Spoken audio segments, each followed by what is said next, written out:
বনি আদম যদি আমার আল্লাহকে একটা বার আল্লাহ কয়া ডাক দেয়, একবার আমার মাওলারে ডাক দেয় মালিক,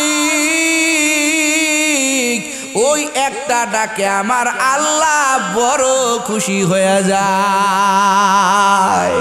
আর গরিদি নেকো তু তৈয়ার হয়, जो ना मंगे उससे तू बेजार है। या इलाही मुझसे मुझको दूर कर, ताकि देखो मुझ में तुझको एक नजर। আল্লাহ কয় বান্দা এই দুনিয়ার পিছনে পড়িস না, দুনিয়াটা একটা খেলাধুলার জায়গা। কিসের জায়গা? কথা কন কিসের? খেলাধুলা বোঝেননি? ওমা হাযিহিল হায়াতুদ দুনিয়া বানায়া কই নাই, শুনেন কোরআন কি কয়। ওমা হাযিহিল হায়াতুদ দুনিয়া ইল্লা লাহবু ওয়া লাইব ওয়া ইন্নাদ দারাল আখিরাতা লাহিয়াল হায়াওয়ান লাউ কানু ইয়ালামুন।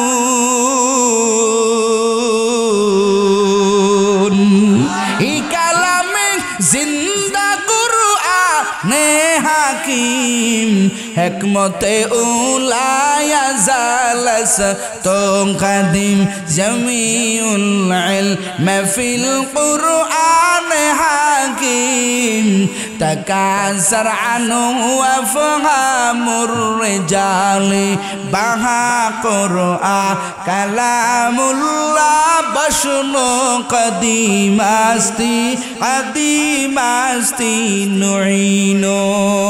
আল্লাহ কয় বান্দা এই দুনিয়াটা একটা খেলাধুলার জায়গা, এটাকে কায়েমি বাড়ি বানাইও না, এটা তোমার ক্ষণস্থায়ী জায়গা। কিন্তু কপাল বড় খারাপ ও নাগেশ্বরীর মুসলমান, ও কলিজার যুবকেরা শুনো, এই জমিন পাই আমরা আখিরাতের কথা ভুলে গেছি। ঠিক নেই? কথা কন না, ঠিক নেই? যেতে হবে ওই কবরে, যেতে হবে ওই কবরে, সঙ্গে কিছু যাবে না। 3.5 হাত জায়গা পাবি, পাবি না রে বিছানা। 3.5 হাত জায়গা পাবি, পাবি না রে বিছানা। আল্লাহ কয় বান্দা আমি আল্লাহ তোরে দুনিয়াতে পাঠাইলাম একটা টার্গেট দিয়া, এই দুনিয়ার মহাব্বতে পড়িয়া কপাল পুরাই ওনারে যুবক ও পর্দার আলের আম্মা জান, এরে কলিজার যুবক, আমার আল্লাহ কয় দুনিয়াটা একটা খেলাধুলার জায়গা। এরে যুবক বল, ফুটবল খেলা কত মিনিটের? এই কথা কয় না, 90 মিনিট খেলা হয়ে গেলে রেফারি বাঁশি ফুদায়। ঠিক নেই? এ কথা কয় না, ঠিক নেই? বাঁশি ফু দিলে খেলা শেষ। কথা কয় না? ক্রিকেট খেলা 10 উইকেটের ব্যাপার, 10টা উইকেট পড়ে গেলে আর মাঠে তাদের খেলার সুযোগ থাকে না। আল্লাহ কয় জমিনের মানুষ, আমি আল্লাহ নির্ধারিত সময় দিয়া তোকে আমি আল্লাহ দুনিয়াতে পাঠাইলাম, যেদিন তোর নির্ধারিত টাইম শেষ হয়ে যাবে রেফারির মতো, ওরে আমি আল্লাহ ফু দিয়ে আজরাইল পাঠাইয়া দিব। 1 সেকেন্ডও সময় দেওয়া হবে না, আমি আল্লাহর ডাকে তোমারে সাড়া দিতে মালাকুল মউতের হাতে তোমার ধরা দিতে হবে, বাঁচার কোনো কায়দা নাই। কথা কন ঠিক কিনা? বাঁচার কোনো কায়দা নাই। আল্লাহ কয় বান্দা কেন তোরে দুনিয়াতে দিলাম? ও বান্দা দুনিয়ার থেকে তুই আখিরাত কামাই কর, আখিরাত কামাই কর। দুনিয়াটা রং তামাশার জায়গা না রে যুবক। আল্লাহ কয় বান্দারে দুনিয়াটাকে তুই কায়েমি বাড়ি বানাইও না, এই দুনিয়াটা তোমার আসল জায়গা হতে পারে না। দুনিয়াটাকে নিজের আপন মনে করিও না, সব স্বার্থপর। আজ যদি মরে যাও কেউ তোমার কাছে দাঁড়াবে না, দূর দূর করে তাড়ায় দিবে। আল্লাহ কয় দুনিয়া পাই আমি আল্লাহকে ভুলিস না, আখিরাত ভুলিয়া যাই ওনার বান্দা বান্দি। এই দুনিয়ার থেকেই তোমার আখিরাত কামাই করা লাগবে, দুনিয়ার থেকেই তোমার আখিরাতের সঞ্চয় গুছাইতে হবে। যারা বুঝে দুনিয়ায় কত মানুষ আমার উপরে খুশি বেজার, এই লোক আমার উপরে খুশি হয়ে গেলে আমি অনেক কিছু পেয়ে যাব, অমুক বেজার হয়ে গেলে আমি অনেক কিছু থেকে মাহরুম হয়ে যাব। এই দুনিয়াতে বহুত ধান্দাবাজি লোক আছে, কেউ টাকার পাগল, কেউ বা বাড়ির পাগল, কেউ বা নারীর পাগল, কেউ বা জায়গা জমির পাগল, কেউ বা ক্ষমতার চেয়ার পাগল। আসেনি এ কথা কোনা কে? কত পাগল দেখা যায় রে যুবক। হাজার পাগলের মধ্য থেকে এক শ্রেণীর পাগল আছে যারা দুনিয়ার টাকা পয়সার পাগল না, যারা দুনিয়ার নারীর পাগল না, যারা দুনিয়ায় গাড়ির পাগল না। এই দুনিয়াতে এক শ্রেণীর মানুষ যারা আমার মাওলার পাগল। এই বান্দাগুলো খুঁজে কোথায় গেলে আমার মাওলা পাওয়া যাবে। যদি তুমি মাওলাকে পাইতে পারো দুনিয়ার কোনো কিছুর পিছনে তোমার দৌড়ানো লাগবে না। আমার আল্লাহ সব কিছুর গোলাম তোমাকে বানায় দিবে। আমার আল্লাহ তুমি যদি মাওলার হয়ে যাও এই গোটা পৃথিবী আমার আল্লাহ তোমার খাদেম বানায় দিবে। একটু জোরে কোন আল্লাহু আকবার। সত্য হলো তোমাকে আল্লাহর হতে হবে। কার হতে হবে? হে যুবক কও, দুনিয়াতে নেতার পিছনে সময় ব্যয় করতেছ রে বাবা, দুনিয়াতে নেত্রীর পিছনে সময় ব্যয় করতেছ ও যুবক। না না, এগুলো সব মিথ্যা। সবার ভালোবাসার মধ্যে মহাব্বত নাই, সবার ভালোবাসার মধ্যে আদর নাই, কিছু নাই। আমার আল্লাহ তাআলা বলেন মাল্লাহুল মাওলা ফালাহুল কুল। তুমি আল্লাহর হয়ে যাও, গোটা কিছু আমি আল্লাহ তোমার বানায়া দিব। একটু জোরে কন্যা সুবহানাল্লাহ। ও যুবক, তুমি আজকে স্ত্রীর কাছে স্বামী হয়েছো, বাবা মার কাছে সন্তান হয়েছো, শিক্ষকের কাছে ছাত্র হয়েছো, পীরের কাছে মুরিদ হয়েছো, কিন্তু কপাল বড় খারাপ, আল্লাহর কাছে তুমি আসল বান্দা হতে পারো না। কথা কন না কেন? জিগান আপনার বন্ধে, আপনি আপনার দিলকে প্রশ্ন করেন, আমি প্রশ্ন করি না, হতে পারি না। সবাই সবার জন্য ঠিক, কিন্তু আল্লাহর হতে পারো নাই। তুমি আল্লাহর হতে পারো নাই, তুমি আল্লাহকে পাও নাই, কিছুই পাও নাই। আর তুমি আল্লাহকে পেয়ে গেছো, দুনিয়ার কিছুই পাওয়া লাগবে না। তুমি যদি আল্লাহর পেয়ে যাও পুরা পৃথিবী আমার আল্লাহ তোমার হাতের ডগায় এনে দিবে। একটু জোরে কন্যা সুবহানাল্লাহ। উপমা দিয়া বুজুর্গরা বলেন যে বাদশাহ হারুন আর রশিদ এক কালো বান্দিকে মোহাব্বত করত। কি বান্দি? কথা কন। কালো বান্দি, দেখতে ভালো দেখা যায় না, চেহারার মধ্যে কোনো সৌন্দর্য নাই, কিন্তু বাদশাহ হারুন আর রশিদ এতটা মোহাব্বত করতেন, সব ভালো ভালো সুন্দরী দাসীদের বাদ দিয়া ওই কালো দাসীটাকে বড় মোহাব্বত করতেন, বড় আদর করতেন। রাজ দরবারের বিষয়টা কানাকুশা হতে লাগলো, আলোচনা হতে লাগলো। এরে বাদশা নামদার, এত সুন্দর সুন্দর দাসী থাকতে কালো বান্দিটার পিছনে কেন দৌড়াইলেন? কালো বান্দিটার পিছনে কেন আগাইলেন? বাদশা নামদার এই কানা ঘোষাটা বাদশা নামদারের কানে চলে আসলো। বাদশা বলে ঠিক আছে ও মন্ত্রীরা, একটা জায়গা তোমরা সবাই আগামীকাল রাজ দরবারে অমুক কয়টায় তোমরা সবাই উপস্থিত থাকবা। এবার রাজ দরবারে সব মন্ত্রীরা উপস্থিত হলো, সমস্ত দাসীদেরকে ডাকলেন। কালো দাসী কালো দাসীকেও ডাকলেন। সবাই ডাইকা বাদশা কয়, ও মন্ত্রী পরিষদ, আমি এই কালো বান্দিটাকে মহব্বত করি। কেন করি দেখতে চাও না শুনতে চাও? সবাই বলে দেখতে পারলে শোনার কি দরকার, দেখায় দেন। বাদশা নামদার কয় ঠিক আছে দেখেন। কি দেখেন? বলে আমি একটা ঘোষণা দেব আমার বান্দীদের জন্য। কি ঘোষণা? বলে ও বান্দির দল, আমি বাদশা এই মুহূর্তে তোমাদেরকে ঘোষণা দিলাম, আজকে আমি ওয়াদা দিলাম তোমাদেরকে, কথা দিলাম, তোমরা আজকে এই মুহূর্তে রাজ দরবারের যে যেটা ধরবা আমি তাকে ওই জিনিসটা দিয়ে দিব। জোরে কোন আল্লাহু আকবার। মাথা ঠিক আছে নি এই কথা কওয়ার পরে? টাকার লোভ তো সবার ভিতরে আছে, কথা কয় না?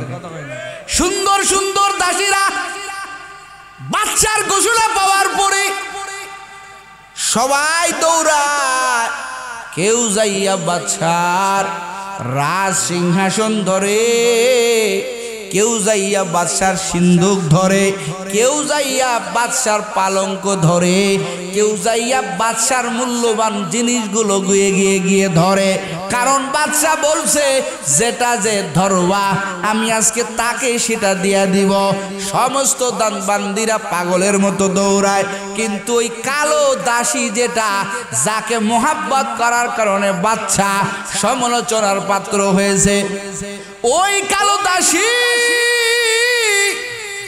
ও নাগেশ্বরীর মুসলমান, ও কলিজার যুবক, ও পর্দার আড়ালের আম্মা জান, ওই দাসী কোথাও দৌড়ায় না, বাদশার কাছে দাঁড়ায় আছে।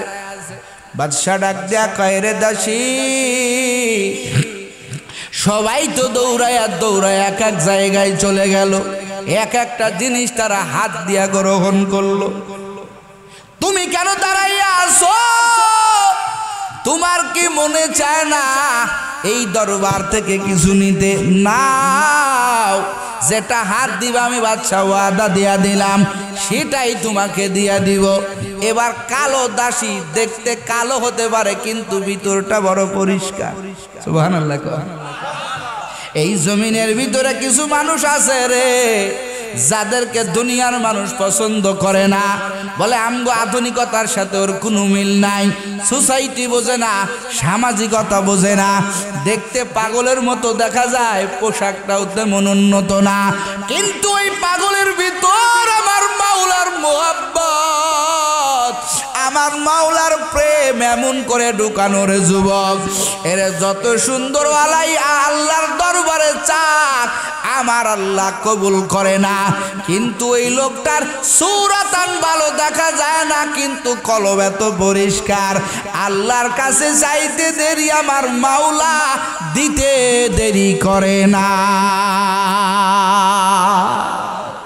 বাদশা হারুন আর রশিদ কয়, দাসী রে, ও দাসী, সবাই তো দৌড়ায় এক একটা জিনিস ধরলো, তুমি কেন দাঁড়ায় আছো? তোমার কি কিছু ধরতে মনে চায় না? দাসীর দুই চোখ বেয়ে বেয়ে টপ টপ করে পানি পড়তেছে। দাসী ডাক দেয়া কয়, বাদশা, ধরলে কি আপনি আসলেই দিবেন?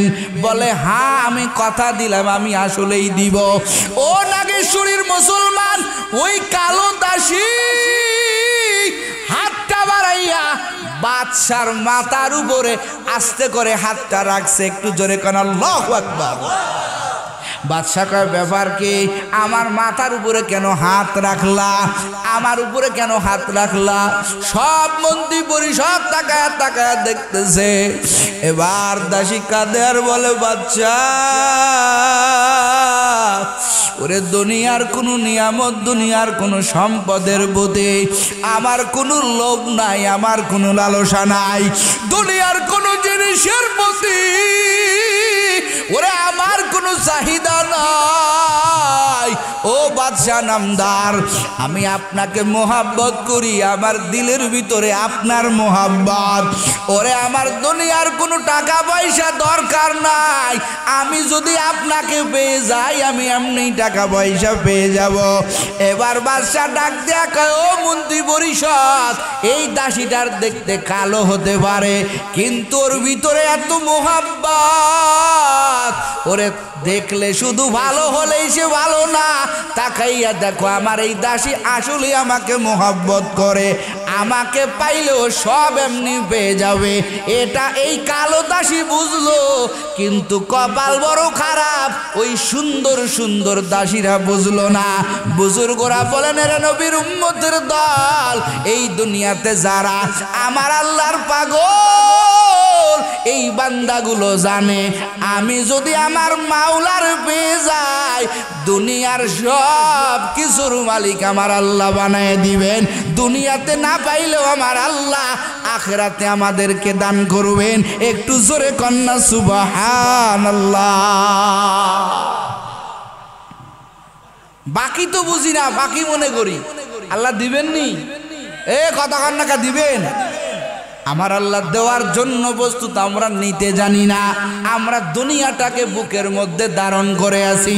দুনিয়ার মোহাব্বত, দুনিয়ার লোভ লালসা, দুনিয়ার সব কিছু আমাদের বুকের ভিতরে ধারণ করা।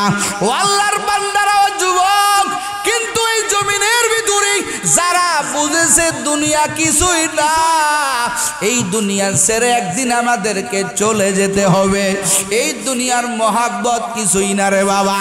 কত টাকাওয়ালার দেখলাম, কত টাকা, কিন্তু শেষ পর্যায়ে 3টা কাপড় নিয়ে চলে গেল। একটা ভ্যানওয়ালাও 3টা কাপড় নিয়ে যায়। একটা কোটিপতি কি 1-2টা কাপড় বাড়ায় দেওয়া হয়?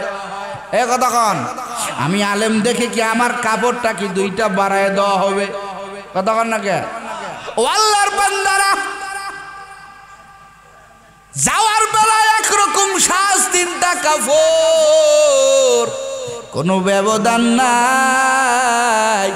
যারা আসলে আমার মাওলার পাগল, এরা দুনিয়া পাইয়া খুশি না।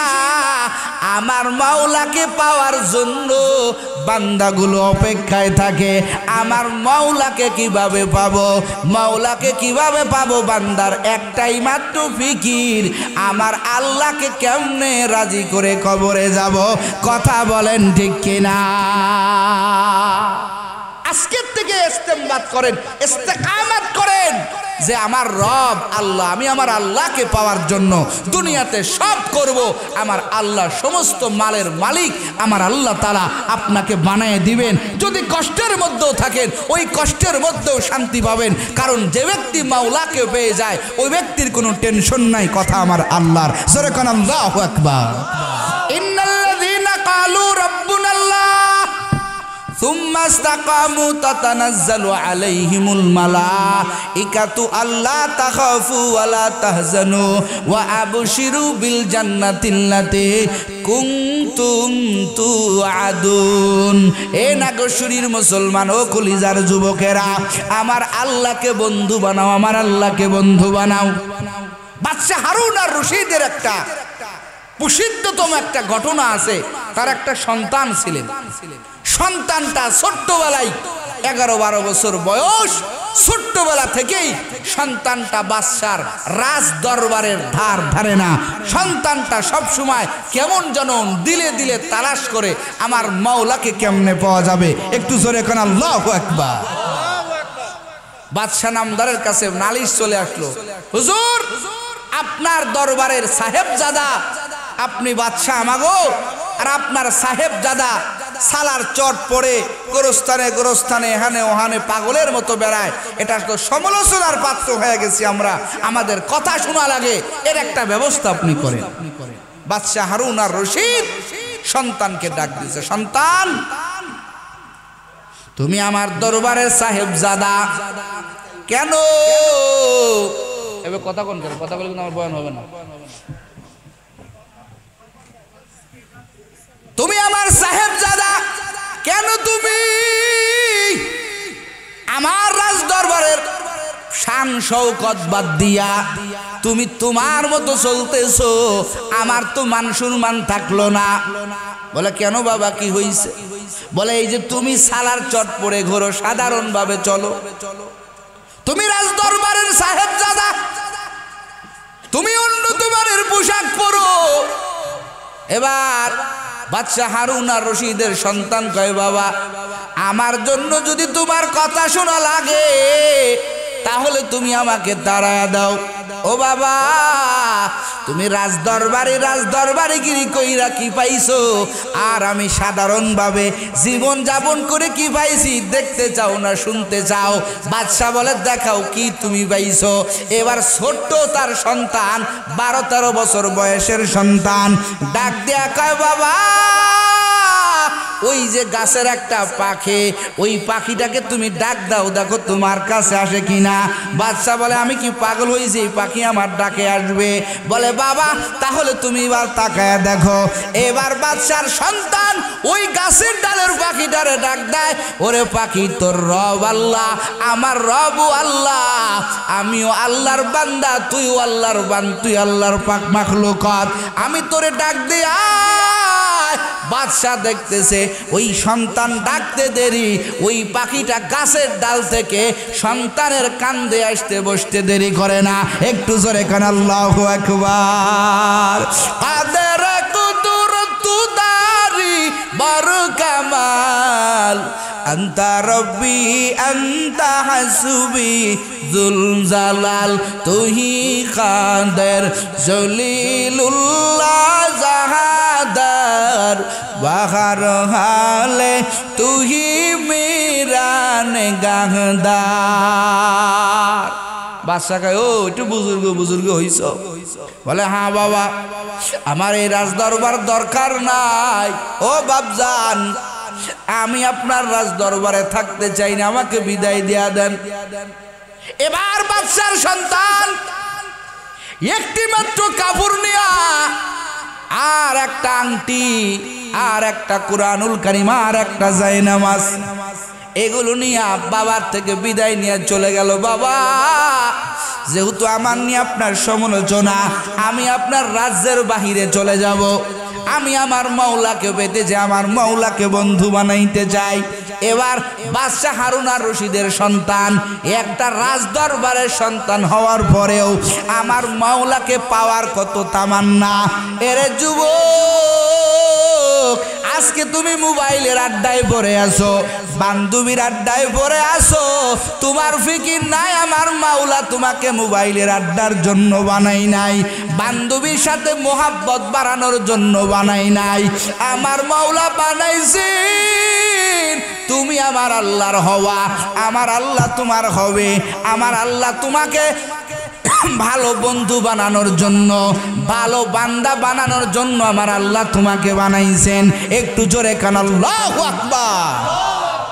বাদশার সন্তান রাজ দরবার ছেড়ে দিছে, খুব খেয়াল করবেন, রাজ দরবার ছেড়ে, রাজ্য ছেড়ে ভিন্ন একটা জায়গায় চলে গেলেন। ওখানে গিয়ে আল্লাহর বান্দা, যেখানে মানুষ কামলা দেওয়ার জন্য মানুষ কামলা কিনে নেয়, এরকম জায়গা আছে না বাজার ঘাটে বিভিন্ন জায়গায়, তো ওই বাদশার সন্তান বসে আছে।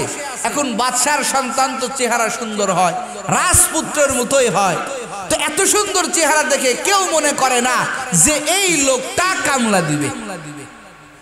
সকাল থেকে সন্ধ্যা পর্যন্ত আল্লাহর বান্দা কেউ তারে কামে জিগায় না, কেউ তারে জিগায় না। ও বসে বসে একটা গাছের নিরালায় বসে বসে আমার মাওলার কোরআন তেলাওয়াতে ব্যস্ত হয়ে গেছে। ওর ফিকির নাই আমার কামলা দিতেই হবে, মাওলার কোরআন তেলাওয়াত করে। এদিকে ওই জামানার ওইখানকার একজন মুহাদ্দিস, তার বাড়িতে একটা কামলা দরকার, রাজমিস্ত্রি দরকার। বিকেলের দিকে হাটে গিয়েছে, দেখে তেমন কোনো কামলা নাই, সব বিক্রি হয়ে গেছে। ওই গাছের কিনারায় বসে, নিচে বসে একটা ছোট সন্তান, যুবক মানুষ কোরআন তেলাওয়াত করতেছে। ইনি জামানার বড় একজন আলেম মুহাদ্দিস সাহেব জুলফিকার নকশবন্দি রাহমাতুল্লাহ আলাইহি তার কিতাবের মধ্যে ঘটনাটা টানছেন। এই মুহাদ্দিস সাহেব যাইয়া কয়, তুমি কি কামলা দিবা? ওই সন্তান ডাক দেয়া বলে, হুজুর আমি আপনার বাড়িতে কামলা দিব, তবে আমার দুইটা শর্ত আছে। জোরে কোন কয়টা? দুইটা শর্ত। এক নম্বর শর্ত, আমাকে আপনি 2 দিরহামের বেশি দিতে পারবেন না। কয় দিরহাম? যতক্ষণ কয় দিরহাম? 2 দিরহাম। আর দ্বিতীয় নাম্বার শর্ত হলো যখন আজান হবে আমি আপনার বাড়ির কাজ করতে পারবো না, ওই সময় আমি আমার মাওলার কাজে নামাজে লিপ্ত হয়ে যাব। একটু জোরে কন্যা সুবহানাল্লাহ। আর আমরা নামাজ জোন দিলে পরে দিলে আজানের মতো আজান হয়ে যাইতেছে, নামাজের খবর নাই। কথা কন ঠিক কিনা? আপনি যদি অনুমতি চাইতেন গৃহস্থ কি আপনাকে একটু নামাজের সুযোগ করে দিত না? কথা কন না, দিত না? কত আল্লাহর বান্দা জমিনে মাঠে গামছা ফিরে নামাজ পড়ে, এক বেলার নামাজ ছাড়ে না, আছে না নাই? কথা কান আছে না নাই? রাজার ছেলে, বাদশার ছেলে মুহাদ্দিস সাহেব শর্তগুলো মেনে একে বাড়ি নিয়ে গেছে, রাজমিস্ত্রির কাজে লাগাই দিছে। কিন্তু আল্লাহর কি কুদরত, সকাল থেকে সন্ধ্যা পর্যন্ত কাজ করেছে। সন্ধ্যা বেলায় বলে মজুরি দেন। বাদশার সন্তান তো চিনে না, পরিচয় দেয় নাই। মুহাদ্দিস সাহেব তাকাইয়া দেখেন এই সন্তানটা যেই কাজ করেছে তো একা করা সম্ভব না, কয়েকজনের কাজ কেমন যেন মনে হয় ও একাই করছে। একটু জোরে কোন আল্লাহু আকবার। ওরে হাদিয়া বাড়ায় দিতে চাই, বলে আমার আগে শর্ত, আমার কোন রকম জীবন চালানোর জন্য, কোন রকম খাওয়ার জন্য আমি আগেই বলছিলাম আমার 2 দিরহাম দিবেন। এখান থেকে বাড়ায় দিলেও নিব না, কমায় দিলেও নিব না, যেটা কথা সেটা আমাকে দেন। বাদশাহ 2 দিরহাম দিয়া দিল। আল্লাহর বান্দা চলে গেল। খেয়াল করেন, পরের দিন আবার বাদশাহ আবার খুঁজতেছে ওই যুবকটা কোথায় পাওয়া যায়, যেই যুবকের কাজ এত সুন্দর করে যুবক কাজ করেছে। বাদশা খুঁজতেছে কিন্তু পায় না। 7 দিন পর্যন্ত পায় না। 7 দিন পরে আবার পাইল। পাওয়ার পরে বাদশা কয়, ব্যাপার কি, তুমি 7 দিন কেন কাজে আসো না? এবার ওই সন্তান ডাক দেয়া কয়, মুহাদ্দিস সাহেব আমি তো দুনিয়ার টাকা পয়সা গুছাইতে চাই না, আপনি যেই 2 দিরহাম দিয়েছেন এই 2 দিরহাম দিয়া আমি বাজার করেছি, 7 দিন পর্যন্ত খাইছে, আমার মাওলার জিকির করেছি, কোরআন তেলাওয়াত করেছে।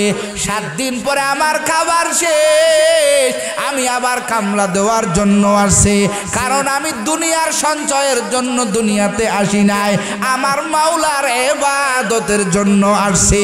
একটু জোরে কোন সুবহানাল্লাহ। মুহাদ্দিস সাহেব কয় যে তো ছেলেটা তো চরম ভালো, কয় চলো আজকেও আমার বাড়ি চলো। কয় আগে সত্য কিন্তু বহাল। বলে ঠিক আছে। এখন মুহাদ্দিস সাহেবের একটা খটকা লেগে গেছে, ও একা কেন 10 জনের কাম কেমনে করে, আমি একটু দূরের থেকে দেখব। ভাইয়ারা আমার খুব মনোযোগ দিবেন। আল্লাহর বান্দা বাদশার ছেলে, যার থাকার কথা ছিল রাজ দরবারে, যার স্থান থাকবে শাহী পালঙ্ক, শাহী চেয়ার, আল্লাহর বান্দা আমার মাওলাকে পাওয়ার জন্য বাড়ির মোহাব্বত, রাজ দরবারের মোহাব্বত আল্লাহর বান্দা ত্যাগ করে, আল্লাহর বান্দা আজকে রাজমিস্ত্রি। এবার মুহাদ্দিস সাহেব বলেন, আমি একটু দূরের থেকে লক্ষ্য করতেছি, দেখিও কেমনে কাজ করে, একা কেমনে এত মানুষের কাজ করে। আল্লাহর বান্দা দূরের থেকে দেখে ওই যুবক কাজ করতেছে একা, কোনো জোগালে নাই, কোনো মিস্ত্রি নাই, রাজমিস্ত্রির কাজ। আল্লাহর বান্দা দূরের থেকে তাকায় দেখে, ওরে যুবক যখন কাজ বন্ধ করে নামাজে যায়, ওই যুবক নামাজে যাওয়ার পরেও কাজ বসে থাকে না। আল্লাহর বান্দাকে আমার আল্লাহ যে কত মোহাব্বতের মনে করে নিয়েছে। ওরে যুবক কাজ বন্ধ দেয় কিন্তু কাজ বন্ধ হয় না, ইটগুলো অটোমেটিক উঠে উঠে ইটগুলো একাই গাঁথনির সাথে দেওয়ালের সাথে লেগে যায়। একটু জোরে কোন আল্লাহু আকবার। তুমি আল্লাহর হয়ে যাও, আল্লাহ তোমার হয়ে যাবে রে যুবক। শর্ত হলো তুমি আল্লাহর হয়ে যাও, আমার আল্লাহ তোমার হয়ে যাবে। মুহাদ্দিস সাহেব থমকে গেল, আমি কার দিয়া কাজ করাইতেছি? এই যুবক তো সাধারণ কোন যুবক না, এই যুবক তো আমার মাওলার বড় পাগল। যুবকরে ডাক দিছে, যুবক তোরে একটু হাদিয়া বাড়ায় দেয় নে। বলে না মুহাদ্দিস সাহেব, আমার কোন রকম দিনকাল চালানোর দরকার, আমি আমার মাওলার জন্য পাগল।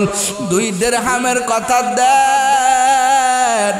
2 দিরহাম নিয়ে চলে গেল। দীর্ঘ 7-8 দিন পরে বাদশা আবার খুঁজতেছে, কিন্তু যুবকরে পায় না। বাদশা এবার বিভিন্ন জায়গায়, ওই মুহাদ্দিস সাহেব বিভিন্ন জায়গায় খবর লাগায় দিল, এই যুবকটাকে কেউ কি দেখছো? এরকম চেহারা, এরকম তার গঠন, এই যুবকটাকে কেউ কি দেখছো নাকি? বলে না না দেখি নাই। এবার মুহাদ্দিস সাহেব বলে, এই সুন্দর যুবকটাকে তোমরা যদি দেখো আমাকে একটু খবর দেবা, আমি তার সাথে একটু মোলাকাত করব। কয়েকদিন পরে একজন ব্যক্তি মুহাদ্দিস সাহেবের কাছে খবর দেয়, ও মুহাদ্দিস সাহেব, তুমি যেই যুবকের কথা বলছো এই যুবকের সন্ধান মিলে গেছে। যুবক একটা পাহাড়ি এলাকায়, একটা জায়গায় কোন রকম পাখর কুটা দিয়ে একটা ঝুপটির মতো ঘর বানাইয়া ওখানে থাকে, কিন্তু যুবক বড় অসুস্থ, তার কাছে কেউ নাই, যুবক মারাত্মক অসুস্থ। মুহাদ্দিস সাহেব খবর পাওয়ার পরে পাগলের মতো দৌড়ায় গেলেন, যাইয়া দেখে ওই যুবক মাটির উপরে শুয়ে আছে, মাথার নিচে একটা ইট দিয়ে শুয়ে আছে। ও আল্লাহর বান্দারা, ও যুবক! এবার মুহাদ্দিস সাহেব ওই যুবকের কাছে যাইয়া যুবকের মাথার থেকে ইটটা সরাইয়া মুহাদ্দিস সাহেব রানটা দিয়া কয়, রে যুবক, আমার রানের উপরে তোর মাথাটা রাখ। যুবক এবার কান্না করতেছে আর বলতেছে, মুহাদ্দিস সাহেব হুজুর, আপনি আমার মাথার থেকে কেন মাটির ঢিলাটা, কেন ইটটা সরাই দিলেন? ও মুহাদ্দিস সাহেব, আপনি বলেন, এখন যদি আমি মরে যাই আমার কবরে কয়টা বালিশ দিবে? আমার কবরে কি কোনো বালিশ থাকবে? আমার কবরে কি কোনো টসক থাকবে? আমি তো কবরে একাই থাকবো, আমার বিছানা হবে মাটির বিছানা। সুতরাং কেন আপনার মাথাটা, কেন আপনার উরুটা, আপনার রাংটা আমার মাথার নিচে দিলেন? আমি তো কবরপুরের যাত্রী। এবার মুহাদ্দিস সাহেব বলেন, রে সন্তান, তোমাকে আমি তো চিনি না, কিন্তু তোমাকে আমাকে বড় ভালো লাগছে, চলো আমি তোমার ডাক্তার দেখাবো। বলে না হুজুর, আমার আর ডাক্তার দেখানোর সময় নাই, আমি আমার মাওলার দরবারে যাব, প্রস্তুতি নেই, আবার আর ডাক্তার বাড়ি নিয়েন না। এবার মুহাদ্দিস সাহেব বলে, যুবকরে তোমার পরিচয়টা কি বলো? এবার ওই যুবক সন্তান ডাক দেয়া কয়, মুহাদ্দিস সাহেব হুজুর, আমি যেহেতু চলে যাব, আমার বিদায়ের বেলা আপনি চলে আসছেন, হুজুর গো, আমি হলাম জামানার বড় বাদশা হারুন আর রশিদের সন্তান। একটু জোরে কোন আল্লাহু আকবার। মুহাদ্দিস সাহেব কান্না শুরু করলেন, বলে, তুমি বাদশার সন্তান হইয়া আমি তোমারে কামলা দেওয়াইছি। এবার যুবক ডাক দেয়া কয়, হুজুর, আমি নিজের থেকেই তো কামলা দিয়েছে, হুজুর গো, আমার বিদায়ের ঘন্টা বেজে যাবে, হুজুর, আমি যখন মরে যাব, এই যে আমার হাতের আংটিটা, আর আমি যেই কোরআনটা পড়তাম, যেই কোরআনের মোহাব্বতে, যেই মাওলার মোহাব্বতে আমি আমার বাদশার রাজ দরবার ছাড়ছি, আমার বাবার রাজ দরবার ছেড়ে দিয়েছি। ও মুহাদ্দিস সাহেব হুজুর,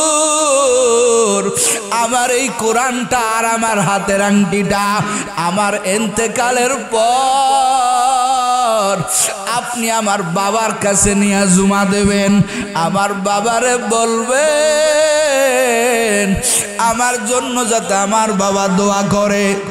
আমার বাবা যাতে আমার জন্য প্রাণ খুলে দোয়া করে।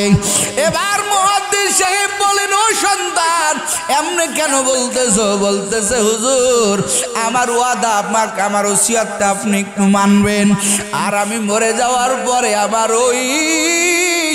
ওই ব্যাগের মধ্যে একটা কাপড় আছে, বাজারের কোনো কাফন দিয়া আমার কাফন পরাইবেন না, আমার ওখানে একটা চাদর আছে, আমার ওই চাদর দ্বারা আমাকে মোড়াইয়া কবর দিবেন, আর আমার হাতের আংটিটা আর কোরআনটা আমার বাবার কাছে নিয়ে যাবেন। কিছুক্ষণ পরে ওই যুবকটা মুহাদ্দিস সাহেবের কোলে আস্তে আস্তে মৃত্যুর কোলে ঢলে পড়ে। একটু জোরে কন্যা আল্লাহু আকবার। ও কলিজার যুবক, ও নাগেশ্বরীর মুসলমান, এরা কেমন আমার মাওলার পাগল। মুহাদ্দিস সাহেব ওই যুবকের হাতের আংটিটা আর কোরআনটা ওখানে ওই যুবককে দাফন করে এবার মুহাদ্দিস সাহেব রওনা হয়ে গেল ওই যে ইরাকের ওই বাদশাহ হারুন আর রশিদের কাছে। ও আল্লাহর বান্দারা, ওই হাতের আংটিটা আর কোরআনটা নিয়ে রওনা হয়ে গেল বাদশার রাজ দরবারে। যাওয়ার পরে দেখে বাদশাহ কোথায় যেন সফরে যাচ্ছে, সামনে বাহিনী পিছনে বাহিনী, মাঝখানে বাদশাহ। বাদশার কাছে দেখা করতে গেলেন। বাদশাহ বললেন, এখন কথা বলার সময় নাই, তুমি রাজ দরবারে অপেক্ষা করো, আমি আমার কাজ সেরে তোমার সাথে পরবর্তীতে দেখা করব। বাদশাহ চলে গেলেন। ওই মুহাদ্দিস সাহেব ওই বাদশার রাজ দরবারে থেকে গেলেন। এবার বাদশাহ হারুন আর রশিদ কাজ সেরে বাদশার দরবারে আবার বাদশার দরবারে চলে আসলেন, নিজের বাড়িতে চলে আসলেন। বাদশাহ হারুন আর রশিদ তাহাজ্জুদের মুসাল্লার সময় এই ব্যক্তির কথা মনে পড়ছে, খবর পাঠাইছে একজন মেহমান আসছে, কি জন্য আসছে তাকে আমার কাছে পাঠায়া দাও। ও নাগেশ্বরীর মুসলমান, ও পর্দার আড়ার আম্মা জান, এবার ওই মুহাদ্দিস সাহেব বাদশার কাছে হাজির হয়ে গেছে। বাদশাহ কয়, কিসের জন্য আসছো? এবার মুহাদ্দিস সাহেব, হুজুর ওই হাতের আংটিটা, যেই আংটিটা বাদশাহ হারুন আর রশিদের সন্তানের হাতের আংটি, এই আংটিটা বাহির করছে, আর ওই কোরআন, যেই কোরআনটা বাদশাহ হারুন আর রশিদের সন্তান সময় পাইলেই পড়তো, এতটুকু সময় বাদশাহ হারুন আর রশিদের সন্তান বেহুদা কাটায় নাই। এই দুটা জিনিস যখন বাহির করছে, বাদশাহ হাতে নিয়ে দেখে এটা আমার কলিজার টুকরা সন্তানের হাতের আংটি, এই কোরআনটা তো আমার কলিজার টুকরা সন্তানের কোরআন। এবার বাদশাহ ডাক দিয়া কয়, আমার কলিজার ধন কোথায়? মুহাদ্দিস সাহেব বলেন, বলে হুজুর ও বাদশাহ নামদার, আপনার সন্তানের চিরবিদায় হয়ে গেছে। ওরে আপনার সন্তান এই রাজ দরবারের মায়া ত্যাগ করিয়া আমার বাড়িতে রাজমিস্ত্রির কাজ করেছে, যতটুকু দিয়েছি ততটুকু নিয়ে চলেছে। ও বাদশাহ নামদার, আপনার সন্তান আর দুনিয়াতে নাই। ওরে বিদায় বেলা আপনার সন্তান আমার হাতে এই আংটিটা আর তার কোরআনটা দিয়ে বলছে,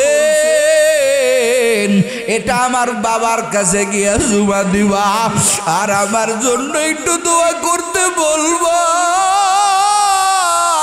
ওরে আমি কি আমার মাওলার বন্ধু হইয়া কবরে যাইতে পারলাম নাকি পারলাম না? আমার বাবার জন্য, আমার বাবাকে একটু আমার জন্য দোয়া করতে বলবা।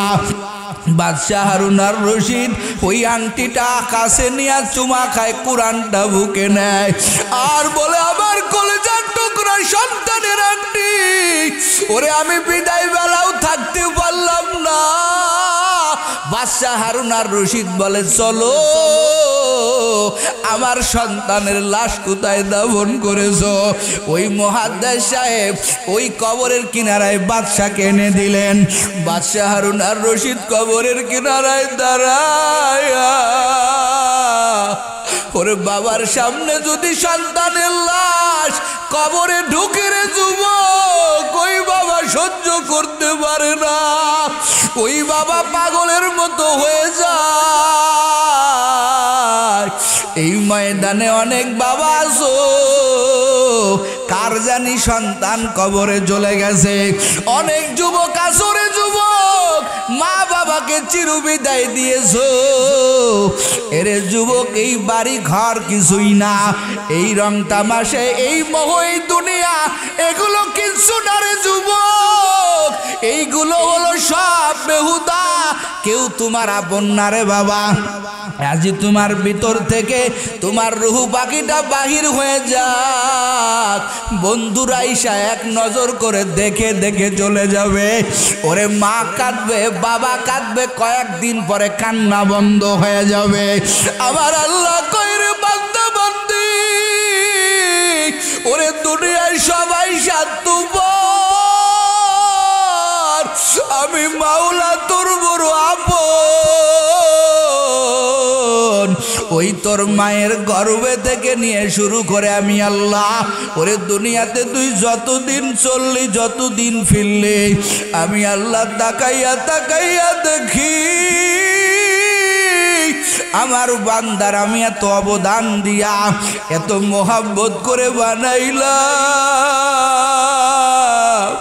আমার বান্দা দুনিয়াতে যাইয়া কার পিছনে পাগল হয়?